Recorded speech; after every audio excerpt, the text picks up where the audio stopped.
Troisième journée du championnat de Fédéral 1 pour Luçon contre Castanet. Un bel accueil du public pour nos Jaunais qui jouent aujourd'hui leur premier match à la maison.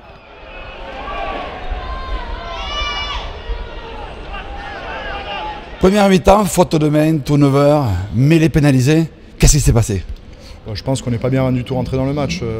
Ils avaient mis beaucoup plus d'agressivité que nous dans ce match, surtout sur cet entame et cette première mi-temps. Et nous, on a beaucoup trop subi, ils nous ont beaucoup bataillé au sol. On n'a pas réussi à enchaîner le jeu qu'on souhaitait mettre en place. On a fait beaucoup de fautes de main, comme tu dis, beaucoup pénalisé. Sur le jeu au sol, ils nous ont gratté beaucoup de ballons et nous, on n'était pas assez agressifs sur les impacts. Et du coup, on a subi et justement, c'est ce qui a pêché sur cette première mi-temps.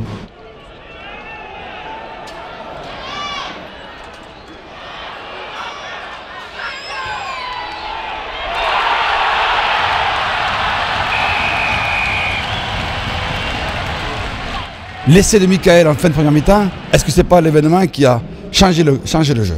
Je pense, ça en fait partie. Il fallait que les garçons posent un peu le jeu, prennent leur temps et qu'on ne s'affole pas. On est mal rentré dans le match par un manque d'agressivité et d'investissement. Il fallait absolument remettre la marche en avant et c'est vrai que cet essai nous fait du bien juste avant la mi-temps. Et on leur a dit justement à la mi-temps de prendre leur temps, de ne pas paniquer et que ça allait passer en étant patient.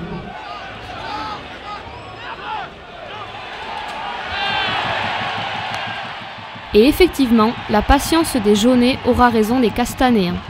La seconde mi-temps nous offre un beau spectacle avec des essais successifs qui enchantent le public nevers-sois. D'abord, un essai de pénalité ramené par le collectif.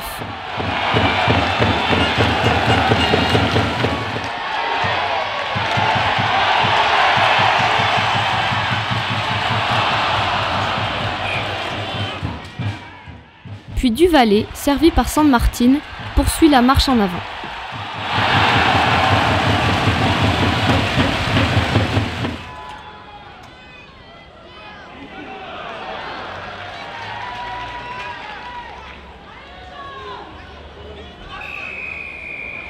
On est tombé contre une très belle équipe de Castanet, très dense et bien organisée, donc on avait pris le pari de les faire courir. On a voulu envoyer du jeu, on a eu un peu de déchets, on a fait tomber quelques ballons. On n'a pas réussi à enchaîner plusieurs temps de jeu parce qu'on a été sanctionné, notamment dans les rucks. Alors je ne sais pas exactement ce qui s'est passé, on va analyser ça dans la semaine. Mais voilà, on a réussi au bout d'un moment à les fatiguer et puis on a réussi à faire sauter un premier verrou, puis un second. Ils ont pris un carton jaune et on a pu enchaîner derrière, donc le score a pu se décanter assez largement. Donc on est très satisfait d'avoir pris ce point de bonus, mais ça a été compliqué.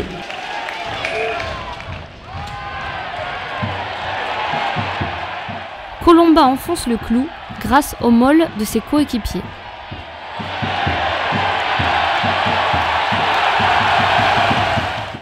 Trois matchs, 14 points. Je pense qu'on peut être satisfait, même sur la manière, on trouve toujours des choses à redire. Il y a eu des ballons tombés. Mais voilà, 14 points en 3 matchs, on doit être satisfait.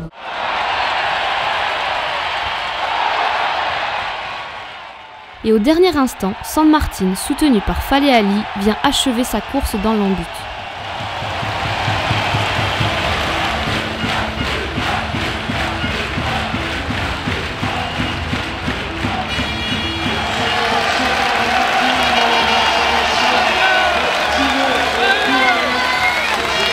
Un beau final sur le terrain, suivi d'un moment émotion avec l'hommage des joueurs, du staff et de tout le public du Pré-Fleury à Rémi Stolz, talonneur de renom à Luçon, qui tire ici sa révérence.